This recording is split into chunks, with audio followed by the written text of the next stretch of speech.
Gracias que nos permites tener, Señor, en comunión contigo. Señor, las doctrinas que estudiamos, los atributos que vemos, Señor, en estas clases, no solamente son la información que queremos se quede en nuestras mentes, es algo, Señor, que deseamos que penetre en nuestros corazones para la gloria de tu nombre.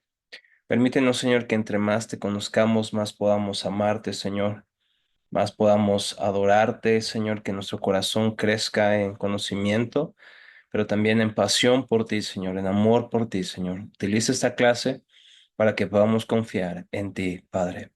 Sobre todas las cosas, Señor, en medio de nuestras circunstancias, en medio de nuestros problemas, dificultades, recuérdanos que tú eres soberano. Por Cristo Jesús, nuestro Señor, te lo pedimos. Amén. Y muy bien, como pueden ver en la pantalla, el día de hoy vamos a estudiar la soberanía de Dios. Es uno de los temas también muy extensos. Voy a tratar de resumir casi toda la soberanía de Dios en una clase. Voy a tratar de que terminemos la clase. Si no es así, desde luego vamos a tener otra clase número 2 respecto a este tema. Así que la pregunta de la soberanía es básicamente quién tiene el control de todas las cosas. Y una vez me encontré esta imagen en redes sociales donde se presenta a Satanás y a Jesús como justamente haciendo una batalla, una lucha de fuercitas, a ver quién ganaba. Entonces, la pregunta inmediatamente es quién tiene o quién está el control de todo lo que pasa en el mundo, Dios o Satanás. Esto es una imagen que creo es inapropiada para Cristo para hablar de la relación, vamos a llamarlo así, o el estado en el cual Cristo está y Satanás está. Este tipo de imágenes reflejan justamente que no entendemos totalmente el poder de Cristo, el poder del Evangelio, debido a que Cristo es mucho más grande, mucho más increíble que Satanás, que cualquier demonio, que cualquiera que pueda de alguna manera existir en este universo. Así que ni siquiera estamos hablando de una posible batalla entre Cristo y Satanás como iguales. No es así. Porque recordemos que el origen de Satanás es un origen, al final de cuentas, angelical. Él es una criatura y eso significa que no tiene todo el poder, no tiene toda la fuerza, sino que tiene las limitaciones que cualquier otra criatura tiene. Por lo tanto, Satanás no puede ser comparado con Cristo, quien, por medio de quien se creó todas las cosas. Así que esta imagen ya de por sí nos está arrojando una idea inadecuada, una idea incorrecta de quién es Cristo y de quién es Satanás, ¿no? Esta pregunta surge y vamos a verlo de una manera más extensa más adelante, pero Satanás, una de las escenas en que aparece evidentemente es en Job capítulo 1, donde se nos narra un poco de la vida de Job, quién era Job, y al final de este capítulo Dios tiene una intervención, o más bien Satanás va con Dios. Y Dios saca el tema de Job y le dice Dios a Satanás, ¿has considerado a mi siervo Job? Quien inició la plática o la conversación sobre Job no fue Satanás, no fue el adversario, fue Dios. Dios tenía un propósito detrás de eso. Y bueno, ¿cómo lo podemos ver? Porque Satanás le dice, seguramente él te sirve porque tú le has dado riquezas, porque tú le has dado esto y aquello. Entonces, para Satanás, el hecho de que Job sirviera a Dios no era, por así decirlo, evidencia de que realmente amaba a Dios, sino decía Satanás, es evidencia de que realmente está por ti, está contigo porque tú le convienes en un sentido. Entonces, Dios permite que la vida de Job sea tocada por Satanás, sus posesiones, muchas cosas que él tenía, pero al final sabemos que Dios es soberano y que al final de toda la historia del libro de Job podemos ver que todo fue con el propósito de que Job conociera cada vez más quién era ese Dios a quien adoraba, a quien amaba y a quien se dirigía constantemente. Y Job termina diciendo, de oídas te había oído, mas ahora mis ojos te pueden ver. Su propósito en este proceso fue que pudiera conocer más a Cristo y Satanás ciertamente parece ser soberano, pero no es soberano. Al final termina haciendo lo que la voluntad de Dios desea, aunque Satanás no lo haga feliz, no lo haga pensando que está haciendo la voluntad de Dios. Él piensa que se hace de las suyas y que al final está derrotando a Dios, pero al final eso es una ilusión, porque no existe tal cosa como alguien que derrote a Dios o perturbe sus planes de tal manera que Dios se tome de las manos o las frote nervioso. Eso no pasa con Dios. Así que la respuesta de la soberanía de Dios va a ser esta. ¿Quién está en control de todo lo que pasa? Dice el Salmo 115, versículo 3. Vamos a leer algunos textos inmediatamente. Pero dice el Salmo 115, versículo 3: nuestro Dios está en los cielos, todo lo que Él quiso, ha hecho. Esa es una verdad preciosa. Nuestro Dios está en su trono, está en los cielos, y todo lo que Él quiere lo hace, evidentemente. No hay una objeción ante la voluntad divina. No hay alguien que diga a Dios, ¿qué haces? Como lo vamos a ver en los próximos textos. Así que cuando hablamos de que Dios es soberano, es que todo lo que Él hace, todo lo que Él desea, lo va a cumplir. Sí, siempre será así. Así que vamos a leer un par de textos que nos vayan a ayudar a comprender esto. Vamos a empezar en este caso con el Salmo 135:6. Le voy a pedir a Fati si me ayudas con el Salmo 135:6. Por favor, Jimena, ayúdame con Daniel 4:35. Daniel 4:35. Le voy a pedir también a... no, ese yo leo Isaías 45:9. Isaías 45:9.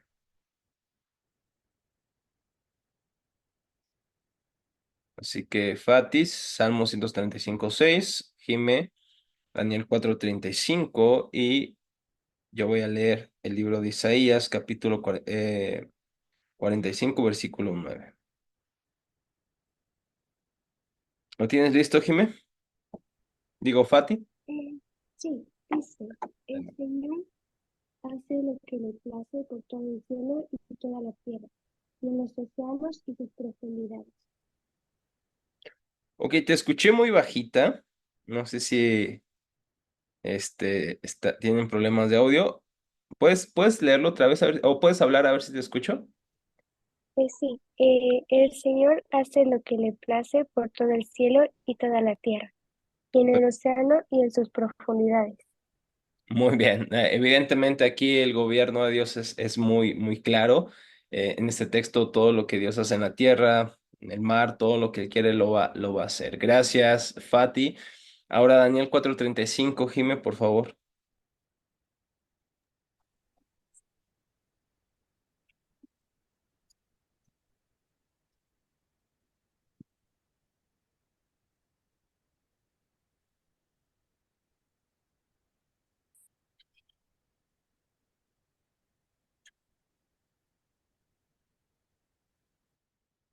No te escuchamos, Jime.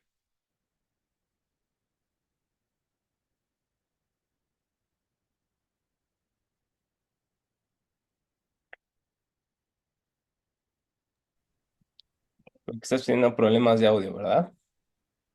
Sí, creo que sí. Ah, ya te escucho. Ay, ok.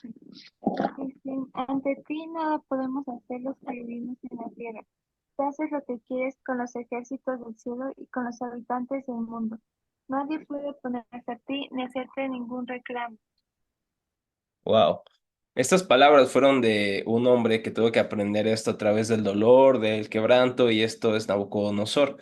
Pero al final reconoce esto, que Dios es el que reina, que Dios está sobre toda la creación y no hay nadie que se pueda interponer entonces a Dios. Y para terminar, gracias, Jime, estos textos, Isaías 45, versículo 9 dice lo siguiente: ¿qué aflicciones espera a los que discuten con su creador?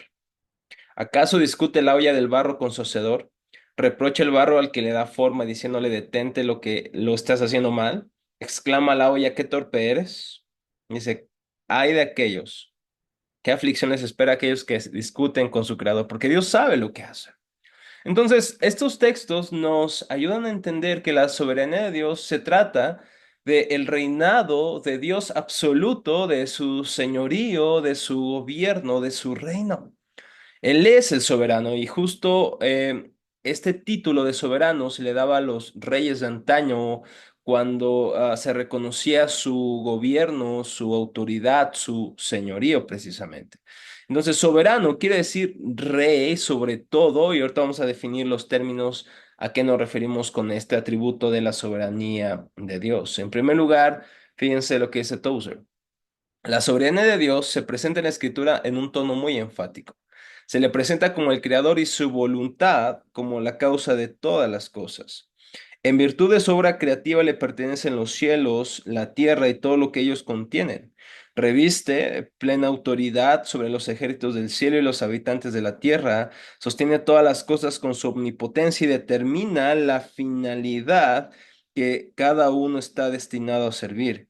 Gobierna como rey en lo más absoluto sentido de la palabra y todas las cosas dependen de él y le sirven a él.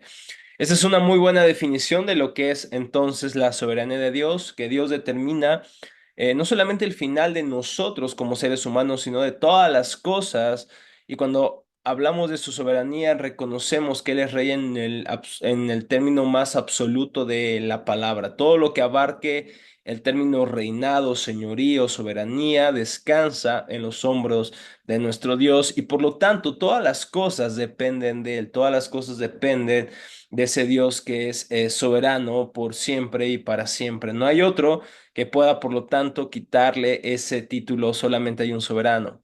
Gerald Nightingale, que fue un pastor que estuvo sirviendo aquí en México en la iglesia presbiteriana, él dice lo siguiente: Dios no responde ni le rinde cuentas a nadie.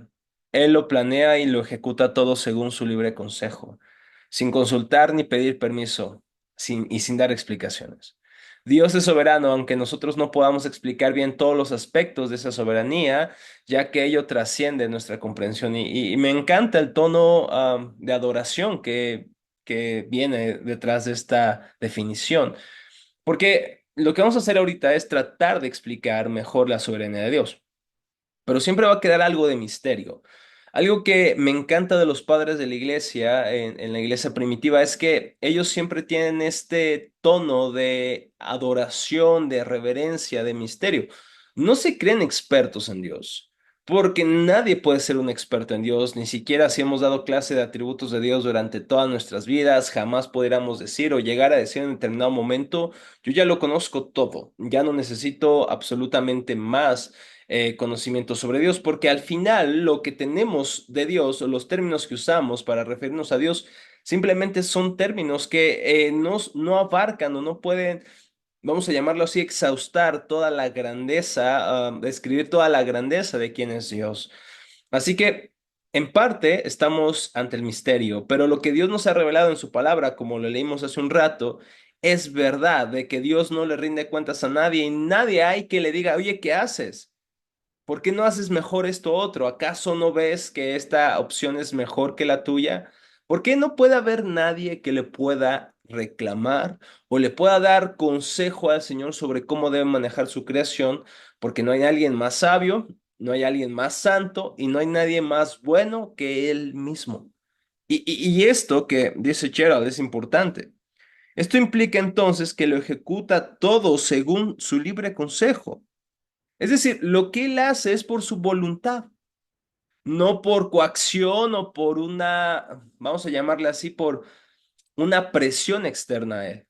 Lo hace según el decreto eterno, según su voluntad perfecta. Recuerden que estuvimos hablando del decreto eterno de Dios, de esa voluntad que Dios tiene y por lo cual planea todas las cosas que han de acontecer.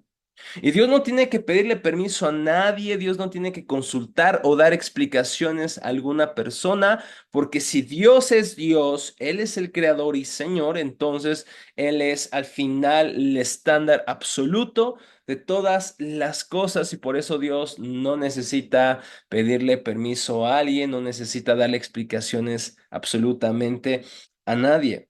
Fíjense lo que dice Pink. Aunque todas estas cosas son verdaderas, solamente podemos entenderlas y disfrutarlas si somos creyentes en Dios. Eso es bien importante porque a lo mejor algún incrédulo pudiera estar de acuerdo con nosotros, ¿no? De que, sí, tu Dios es soberano. Pero el hecho de que Dios tome el control de todas las cosas para muchos puede llegar a ser motivo de tropiezo, porque ellos o nosotros naturalmente queremos hacer nuestra voluntad. Nosotros naturalmente queremos ser los soberanos. Nosotros naturalmente queremos ejercer el control. Naturalmente queremos vivir según nuestras propias reglas. Y por lo tanto, esta doctrina no puede ser disfrutada, amada y adorada por nadie a menos que nazca de nuevo. A menos que Dios cambie ese corazón roto, ese corazón que desea hacer su propia voluntad y no la de Dios, a menos de que Dios obre en nuestros corazones, nosotros no amaremos ni viviremos esta verdad. Porque como he dicho, estamos en guerra en contra de Dios. No deseamos a Dios, pero tampoco deseamos que Él se meta en nuestras vidas. Es por eso que hay personas que ante la evidencia de Dios, ante los argumentos irrefutables de su existencia, aún así ellos dicen, no puedo creer en Dios. Pero la verdad es que no se trata de una cuestión de argumentos, se trata de una cuestión de gloria. Lo repito, el hecho de que una persona no crea en Dios no se trata de que no haya argumentos sobre la existencia de Dios. Se trata de que queremos vivir para nuestra gloria en lugar de la gloria de Dios. Así lo leemos en Romanos capítulo 1, versículo 18 en adelante. Porque la ira de Dios se revela desde el cielo contra toda impiedad e injusticia de los hombres que con injusticia restringen la verdad. Porque la verdad de Dios es evidente. Dios se ha mostrado, dice el apóstol Pablo con su argumento, a través de lo creado, su deidad, su poder, sus atributos se hacen visibles claramente a través de lo creado, de modo que nadie tiene excusa. Sin embargo, ¿qué hace el hombre ante esa evidencia? Da la gloria a la criatura en lugar de darla al creador. Así que no disfrutamos la soberanía de Dios porque no disfrutamos a Dios, porque no deseamos a Dios. Y no disfrutaremos ninguno de los atributos que hemos venido hablando en estas clases a menos que aprendamos a disfrutar a Dios. Y eso no se aprende en el aula, eso no se aprende en una clase. Esa es la obra del Espíritu Santo, que Él cambia y regenera nuestros corazones para deleitarnos en aquello que antes aborrecíamos, es decir, en Dios. Nuevamente, ¿por qué lo aborrecemos? Porque no queremos que Él se meta en nuestras vidas. Por eso creamos filosofías o sistemas de pensamiento que tratan de deshacerse de Dios. Porque como dijo Fyodor Dostoyevsky, si Dios no existe, entonces todo está permitido. Ahora, si eres creyente, si has creído y el Señor ha hecho una obra en tu corazón, es entonces que puedes deleitarte en esta verdad, porque los no creyentes no se deleitan en que haya un rey mayor que ellos. Nosotros queremos ser nuestros propios reyes, pero tampoco se pueden deleitar porque si Él es el Señor y nosotros vivimos en contra de su voluntad, sabemos que si Él es el Señor y Él es el rey, Él ha de castigar nuestra maldad. Y por eso no nos gusta esta doctrina. Pero si somos creyentes, si amamos al Señor, la soberanía de Dios es un bálsamo para nuestros corazones. Porque entonces, esta es la realidad, de que nuestras vidas no están dejadas al azar. Nuestras vidas no están dejadas en las manos de alguien que no sabe qué va a pasar mañana. O que no puede controlar las circunstancias que nos van a suceder en un año, 2 años, 5 años. Eso es lo precioso de la fe cristiana. La fe cristiana nos dice que hay un Dios que no es un Dios entre muchos. No es un Dios que está compitiendo para ser supremo, como es el caso de las religiones antiguas, mesopotámicas, egipcias, griegas, sino que la Biblia nos declara que Dios es el Rey soberano y que no hay nadie como Él. ¿Y eso qué significa? Que nuestras vidas no están en las manos de un Dios indeciso, de un Dios débil, de un Dios lleno de incertidumbre, sino que nuestras almas, nuestras vidas mismas están en las manos de aquel que creó todas las cosas y que las gobierna de una manera perfecta. No podría descansar en un Dios así. Desde luego que sí.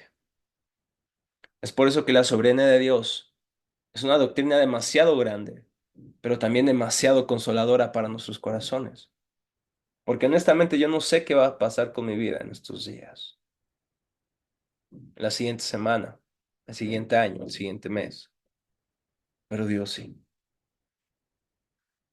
Y, y confiar en ello, no solamente decirlo es una cosa muy diferente.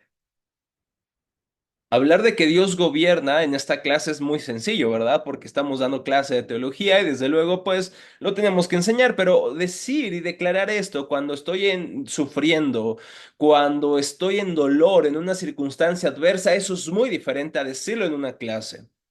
Porque cuando estoy sufriendo, cuando las circunstancias o la marea de la vida va en contra de mis propósitos, va en contra de lo que yo pensé que sucedería, es ahí cuando entonces se ve si yo creo en la soberanía de Dios o solamente es una doctrina en mi mente, pero que no ha calado profundo en mi corazón. Solamente un creyente puede deleitarse, dice Pink, en esta verdad. Continúa diciendo, tenemos que llenar nuestras mentes con conceptos verdaderos acerca de Dios, su naturaleza y carácter. Solo entonces podemos aceptar con sumisión y confianza todo lo que nos acontezca. Fíjense, el entender la doctrina de la soberanía de Dios o el comprender este atributo de Dios no significa que ya no debamos de temer, no significa que ya no debemos de sentir miedo, dolor o sufrimiento. Lo que significa es que ahora podemos ver estas cosas que nos acontecen con sumisión, pero también con confianza. Aunque tengamos dolor, aunque tengamos consternación e incertidumbre. No tenemos que evadir la realidad. Sería tonto decir que un cristiano que cree en la soberanía de Dios ya no debería sufrir. Eso es tonto, no es correcto, no es ni siquiera bíblico. Y si tú ves a una persona sufrir, un hermano en la iglesia, y tú le dices, mira, no te preocupes, Dios es soberano, relájate, eso es lo más insensato que le pudiéramos decir a alguien. Pero en medio de ese dolor, le podemos decir, Dios tiene todo bajo control. Entiendo cómo te sientes probablemente, o quizá no te entienda, porque no he vivido lo mismo que tú, pero sí sé algo. El Señor está contigo y el Señor está obrando todas las cosas para bien. Todas las cosas que operan para bien para aquellos que han sido escogidos, llamados conforme al propósito de Dios. Así que en tu dolor, en tu sufrimiento, en tu desilusión, descansa en el Señor. Y dice entonces Pink, solo entonces podemos aceptar con sumisión y confianza todo lo que nos acontezca, sean decepciones, dificultades, tristezas, porque sabemos que todas las cosas, incluso estas, son controladas por un Dios tan sabio que no puede equivocarse y demasiado amoroso para ser cruel. Fíjense, ¿por qué podemos tener confianza en medio de estas circunstancias? Porque nuestro Dios es amoroso. Y Dios gobierna la historia. Ahorita vamos a ver algunas características de la soberanía de Dios, pero algo importante es que hay muchas características que nos muestran que Dios es soberano, pero creo que la más grande evidencia de la soberanía de Dios es Jesucristo mismo. En otras palabras, la historia parecía rota, la historia parecía oscura y sin esperanza después de la caída en Génesis capítulo 3. Todo parecía perdido, sin embargo, en medio de esta circunstancia, Dios hace una promesa, Génesis 3:15, o más bien un juicio a la serpiente. La mujer, la descendencia de la mujer te aplastará la cabeza. Esa promesa se cumple en Cristo Jesús, pero no viene de inmediato.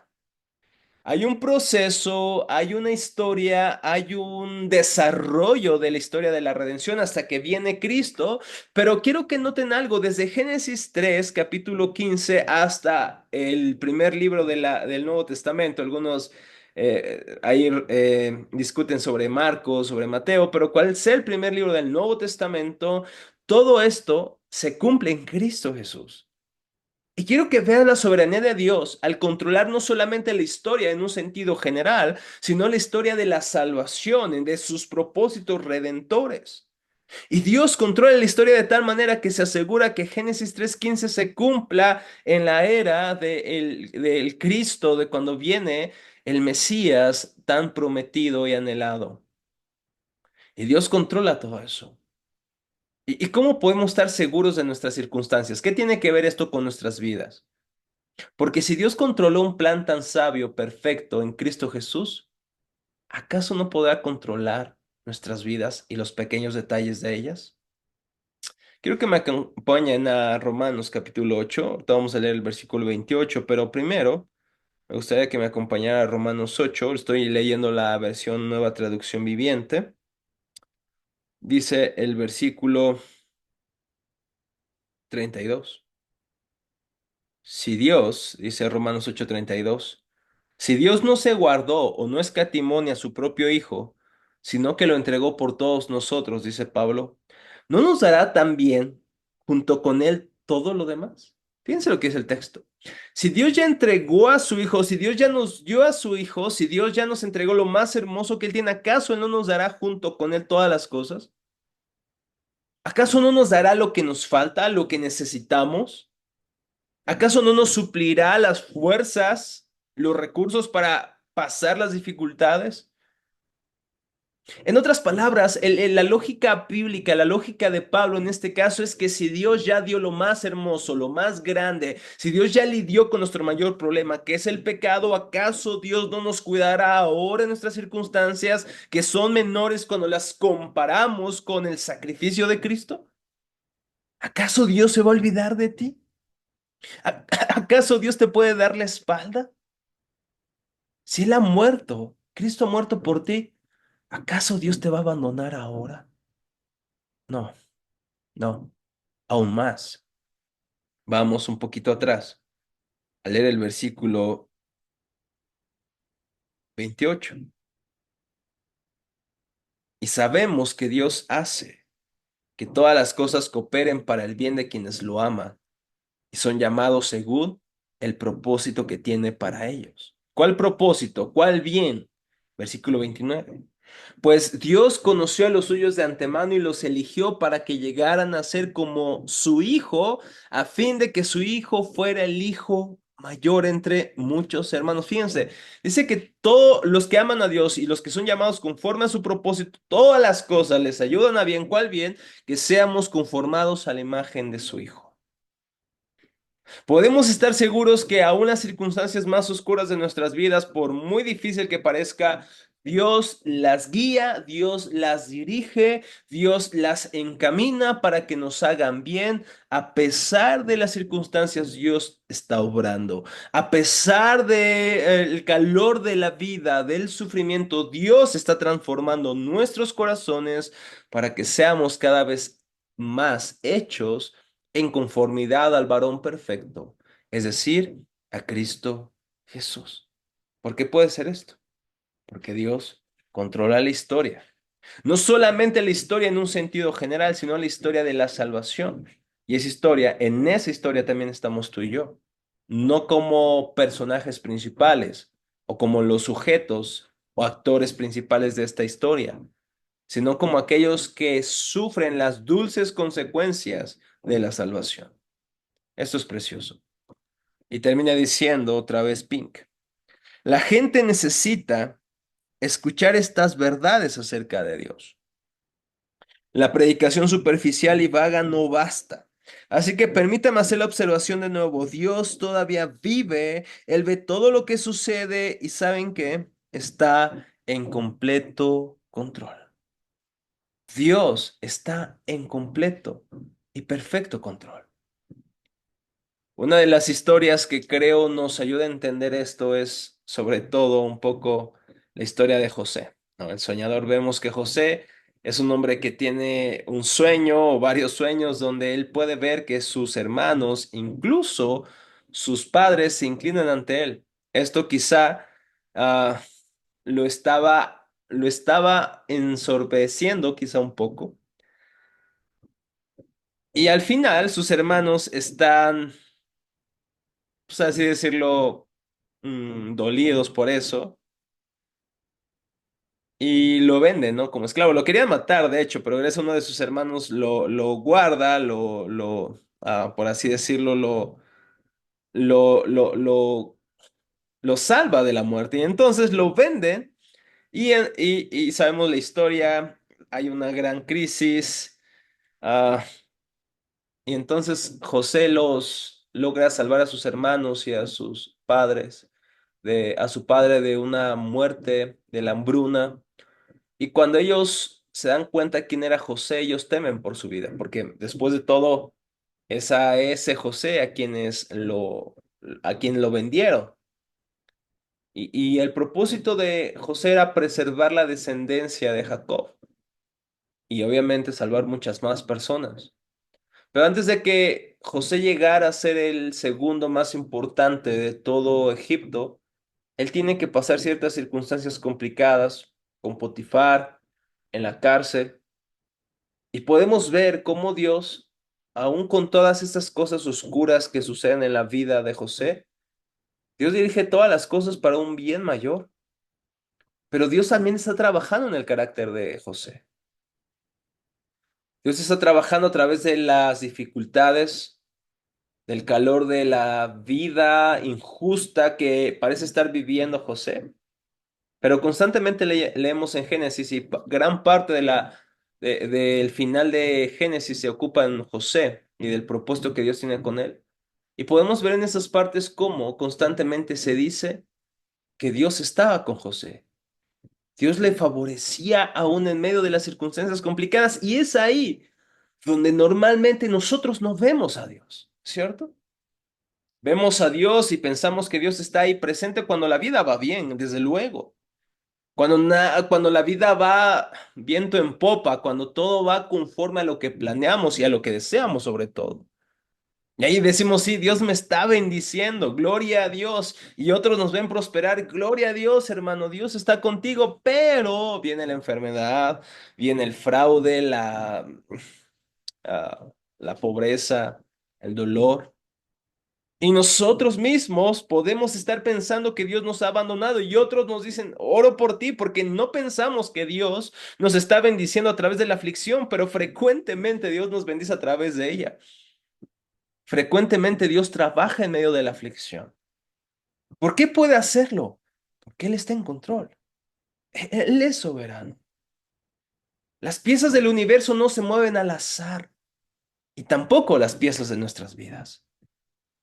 No estamos dejados al destino. Y qué horrible es la cosmovisión o la visión no cristiana de la vida. La visión atea, la visión materialista, que básicamente no cree en un ser supremo que dirige todas las cosas a un propósito mayor que su gloria. Básicamente, estas posturas y derivadas creen que no hay una mente suprema o un creador o un juez, un soberano que controle el universo y entonces la vida no está dirigida por Dios, sino por nosotros mismos. El problema es que nosotros mismos dirigimos muy poco realmente. Depende la vida muy poco de nosotros. Nosotros no podemos cambiar el clima, nosotros no podemos cambiar a nuestras esposas o esposos, nosotros no podemos cambiar a nuestro jefe, no podemos cambiar ni siquiera la hora del tráfico, no podemos hacer muchas cosas. Ni siquiera sabemos cuánto tiempo vamos a vivir. No podemos vivir eternamente por nuestras propias fuerzas. Ah, entonces, hay muy poco que podemos controlar.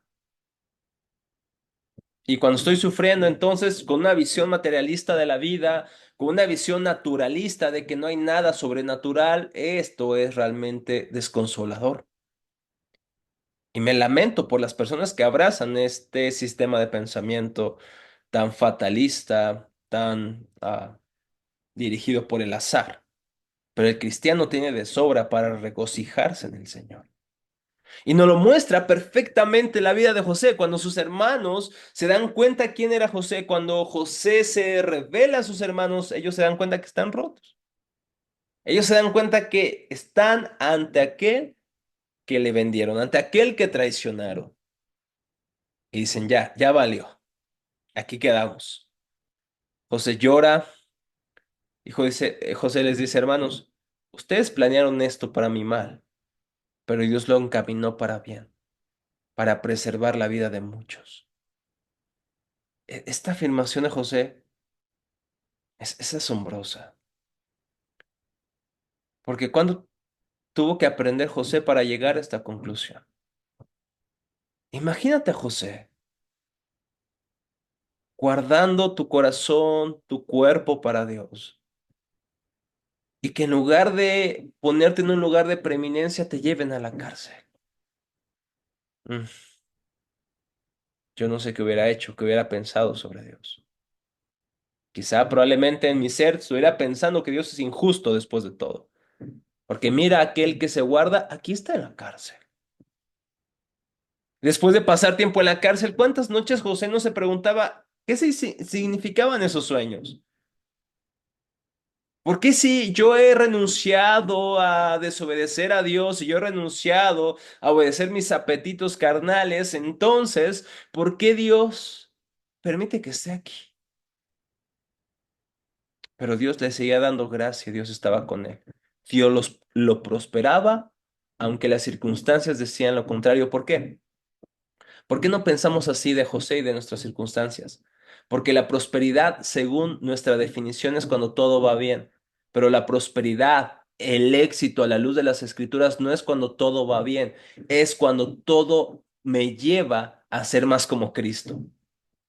Ahí está el asunto. El éxito para el mundo, la cultura y para nosotros mismos es que todo vaya como lo que nosotros planeamos o deseamos. El éxito en las escrituras es que todo nos dirija hacia Cristo. Eso es muy diferente.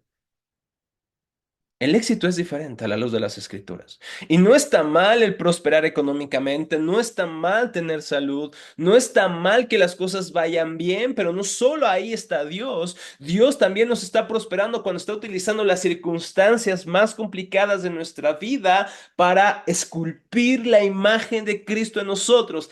Ese es el éxito de las escrituras, que Cristo sea visto en nosotros, que crezcamos a la imagen de aquel que es el varón perfecto. Dios está en control de nuestras vidas y no hay nada, absolutamente nada, que se escape de ese control absoluto. Podemos descansar.